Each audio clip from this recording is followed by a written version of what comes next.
बांग्लादेश के अंदर कई महीनों से आरक्षण विरोधी कानून को लेकर के जो प्रदर्शन चल रहा था वो हिंसा में तब्दील हो जाता है और आखिरकार वहाँ की प्रधानमंत्री शेख हसीना, जिनको बांग्लादेश छोड़ करके आना पड़ता है या जाना पड़ता है, हम कहें भारत को आती हैं।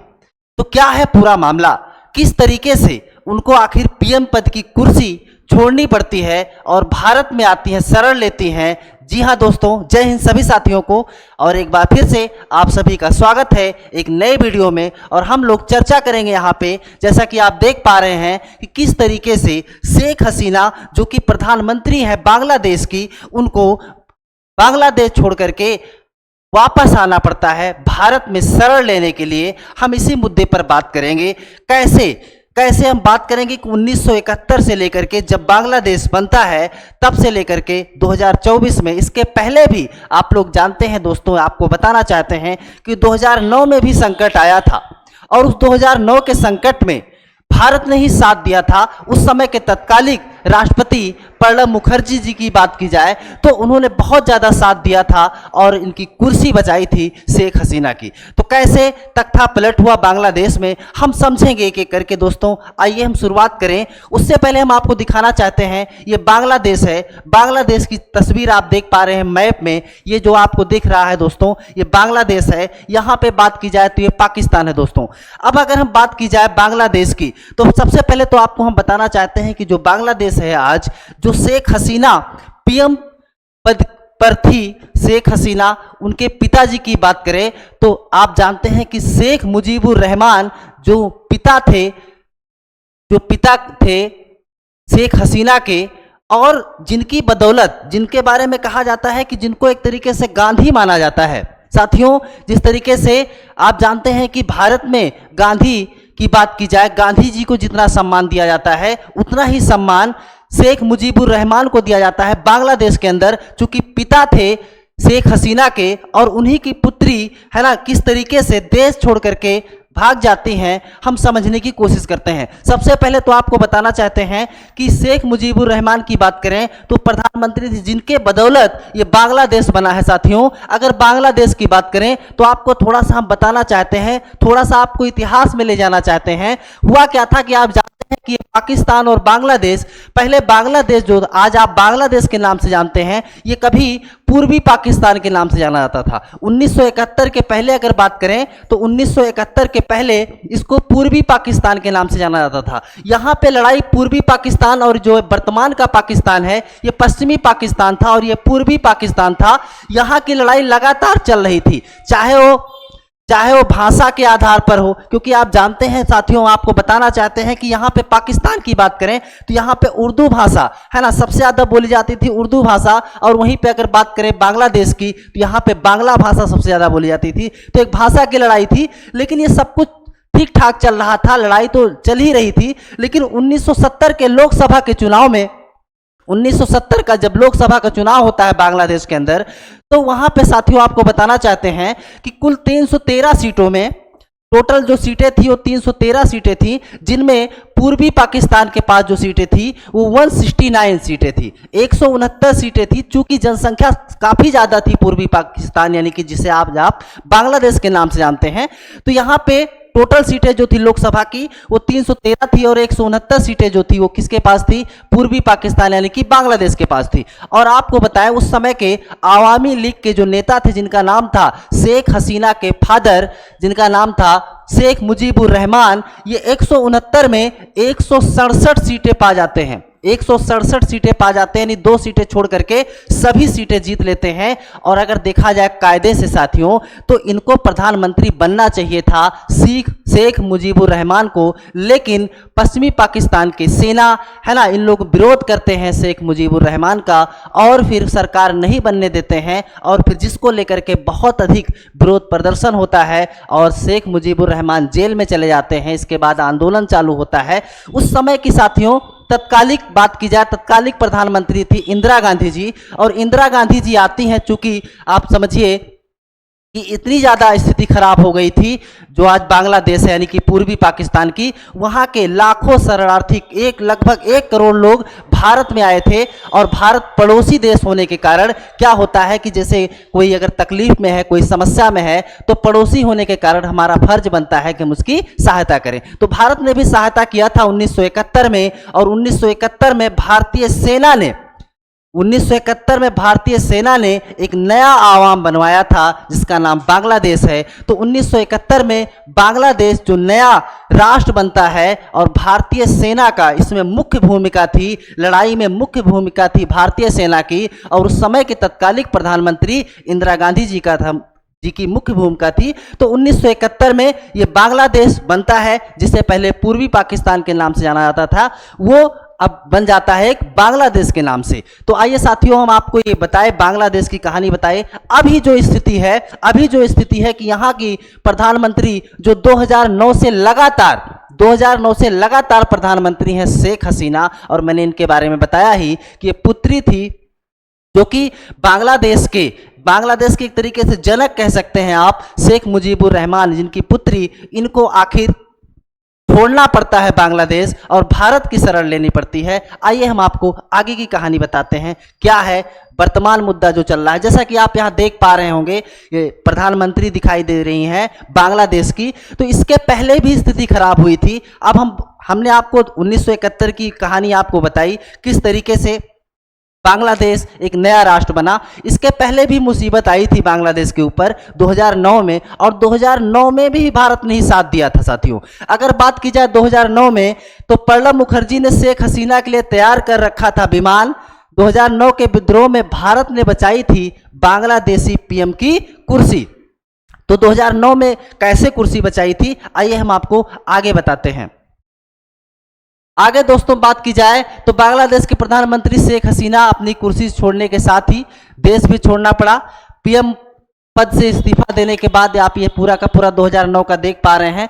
भारत ने जब बचाई थी शेख हसीना की कुर्सी, अब अगर बात की जाए भारत ने कैसे बचाई थी शेख हसीना की कुर्सी, तो दोस्तों आपको बताना चाहते हैं कि यहाँ पे विद्रोह था, और विद्रोह जो था बांग्लादेश राइफल बीडीआर को लेकर के विद्रोह चल रहा था।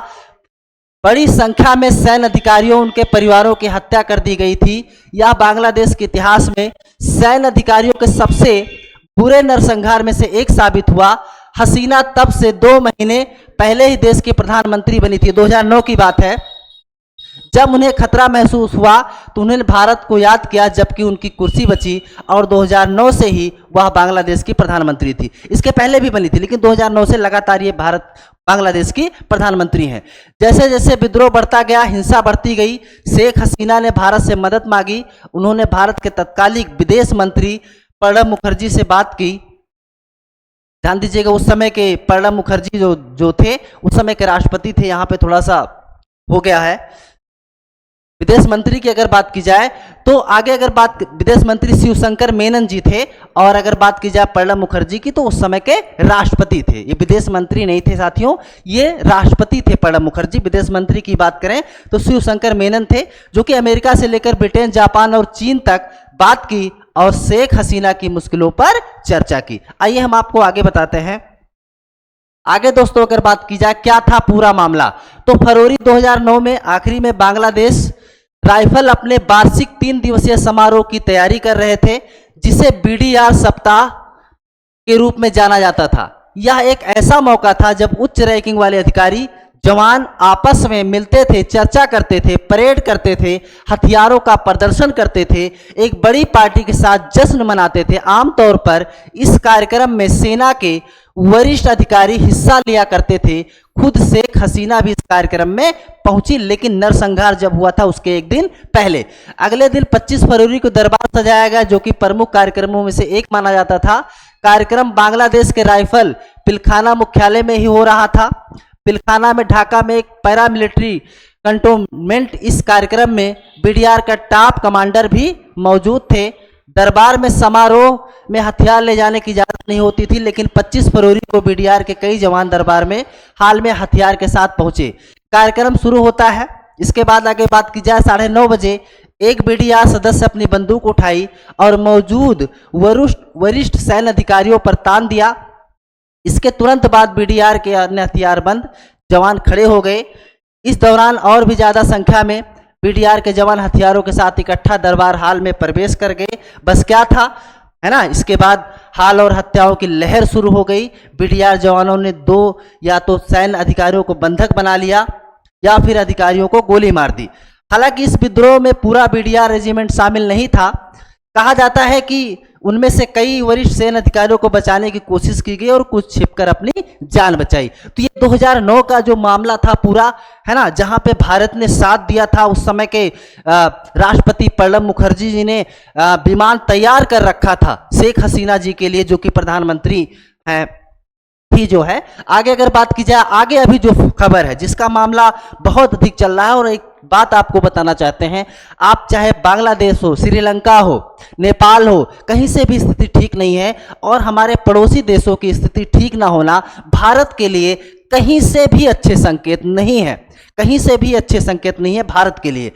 आगे अगर बात की जाए, जो वर्तमान स्थिति चल रही है कि बांग्लादेश में आरक्षण को लेकर के शुरू हुए बवाल, प्रधानमंत्री शेख हसीना ने उनकी कुर्सी छीन ली। साथियों, एक बात बताना चाहते हैं आप लोगों को कि ये जो बवाल था आरक्षण के विरोध में था, छात्रों के द्वारा था। दरअसल क्या था कि जून में एक फैसला आता है सुप्रीम कोर्ट का, जिसमें यह कहा जाता है कि जो आरक्षण है जितना दिया जा गया है वो बरकरार रहेगा। इसी को लेकर के, आरक्षण के विरोध में लेकर के छात्रों का प्रदर्शन जो चल रहा था वो व्यापक स्तर पे प्रदर्शन चलता है और इतना भयंकर हो जाता है कि संसद तक पहुंच जाते हैं सभी लोग।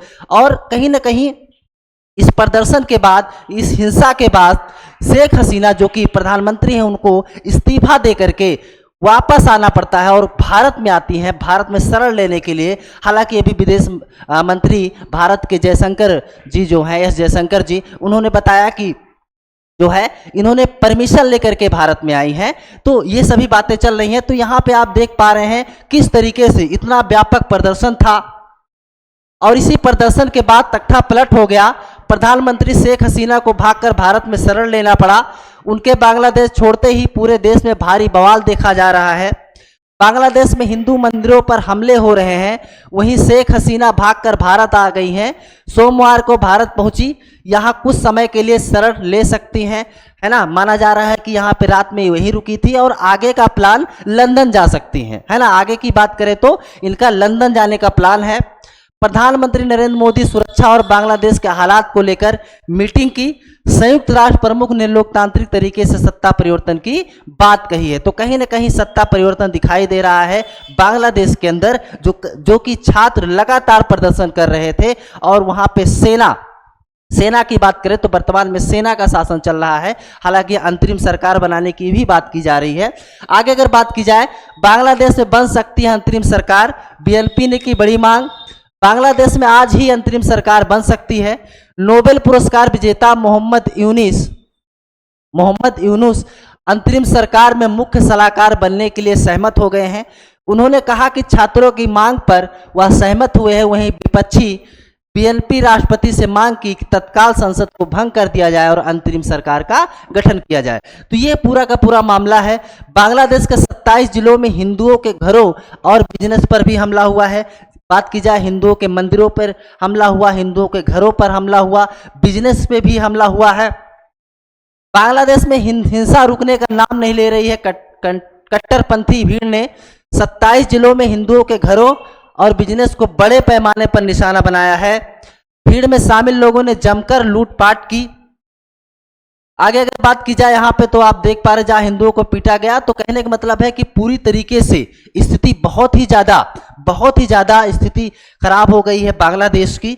आगे अगर हम समझें इसमें, तो आगे दोस्तों अगर बात की जाए, अवामी लीग के नेता होटल को जलाया, 8 मरे। तो कुल मिलाकर के ये ज्यादातर जो प्रदर्शन है वो शेख हसीना जी के खिलाफ ही है ना, क्योंकि उन्हीं के खिलाफ ज्यादा से ज्यादा प्रदर्शन हो रहा है। क्योंकि शेख हसीना जी का जो मामला था आरक्षण को लेकर के, उनका मानना था कि जो लोग साथ दिए थे, है ना, जो लोग साथ दिए थे 1971 में, जो कि हम आपको शुरुआत में ही बता चुके हैं कि 1971 में जो लोग साथ दिए थे मुजीबुर रहमान का, तो उनके हितों को ध्यान में रखते हुए उन्हीं लोगों को आरक्षण देने की बात कर रही थी शेख हसीना जी, जो कि काफ़ी ज़्यादा ये प्रदर्शन चल रहा था और ये प्रदर्शन बढ़ता गया, हिंसा में तब्दील हुआ और आखिरकार शेख हसीना जी को कुर्सी छोड़ करके भागना पड़ा। आगे अगर बात की जाए बांग्लादेश के इलाकों में, शेख हसीना की पार्टी के नेता होटल को भीड़ ने जला दिया। इसमें कम से कम 8 लोगों की मौत हो गई है, 84 अन्य लोग घायल हो गए हैं। इस नेता की पहचान शाहीन चाकलदार के रूप में हुई है। डिप्टी कमिश्नर इस हमले में आगजनी की पुष्टि की है। पूरे देश में हिंसा का दौर अभी भी जारी है। तो कहीं ना कहीं पूरे देश में हिंसा का दौर अभी भी जारी है। सेना ने वहां पे सेना, अब देखने वाली बात होगी कि अंतरिम सरकार का मतलब होता है कि चुनाव के पहले वाली सरकार। तो अंतरिम सरकार में किसको प्रधानमंत्री नियुक्त किया जाता है या फिर सेना ही पूरा कार्यभार देखेगी, ये तो समय बताएगा। लेकिन दोस्तों एक बात बताना चाहते हैं, कहीं से भी ये स्थिति ठीक नहीं दिखाई दे रही है बांग्लादेश की। बांग्लादेश में 6 पुलिस स्टेशनों को भी जलाया गया, मंदिर जलाए गए। बांग्लादेश के चटगांव में कम से कम 6 पुलिस स्टेशनों को जला दिया गया। भीड़ ने थानों में लूट की और हथियार तथा गोलियां लेकर भाग गए। यही नहीं, आवामी लीग के नेताओं, कार्यकर्ताओं और अधिकारियों के घरों को निशाना बनाया गया। पूरे देश में अभी भी हिंसा का दौर जारी है। कई मंदिरों को जला दिया गया। इसमें भारी तनाव बना हुआ है। तो स्थिति बिल्कुल भारी तनाव है। हिंसा के बाद मैंने आपको पूरी की पूरी बातें बताई, यहाँ पे समझाने का प्रयास किया कि किस तरीके से बांग्लादेश में स्थिति है वर्तमान में। और बांग्लादेश ही नहीं, भारत के जितने भी पड़ोसी देश हैं, चाहे वो पाकिस्तान हो, नेपाल हो, इसके अलावा श्रीलंका में भी आप जानते ही होंगे कुछ समय पहले क्या मामला था। तो कुल मिलाकर के स्थिति ठीक नहीं है। और एक बात और बताना चाहते हैं, कई मुद्दों पे जो है शेख हसीना जी ने भारत का साथ दिया है। तो अंतर्राष्ट्रीय स्तर की अगर बात की जाए तो स्थिति बिल्कुल भी सही नहीं है अगर इस तरीके से हालात बने हुए हैं साथियों। तो बस इस वीडियो में हमने चर्चा किया किस तरीके से बांग्लादेश की स्थिति बनी है और किस तरीके से वहाँ के प्रधानमंत्री शेख हसीना जी को कुर्सी छोड़ करके भागना पड़ता है और भारत में शरण लेती हैं। अब अगली सरकार किसकी बनेगी, क्या संबंध रहेगा भारत के साथ, ये तो आने वाला समय बताएगा दोस्तों। तो कैसे लगी जानकारी हमें कमेंट करके ज़रूर बताएं। आपकी क्या राय है, आप हमें कमेंट करिए और अगर नए हैं चैनल पर तो सब्सक्राइब करिए। मिलेंगे बहुत जल्द अगले वीडियो में। Thank you.